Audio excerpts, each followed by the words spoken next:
नाज़रीन, अवामी न्यूज़ में खबरन जो सिलसिलो जारी है। इन वक्त असीं तव्हांखे तलहार में खबर ॾींदा हलूं त तलहार में समुसन तां जंग बाद नोशेरोफिरोज में अंगूरन तां जहेड़ो सैयद ऐं महर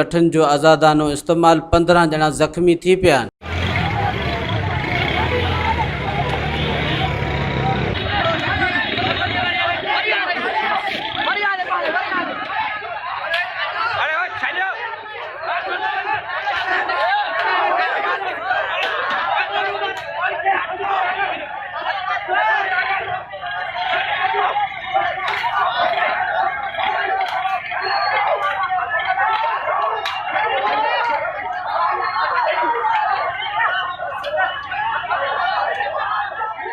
मज़ीद खबरों और तफसीलात के लिए विज़िट करें हमारी वेबसाइट www.awamiNewsHD.com।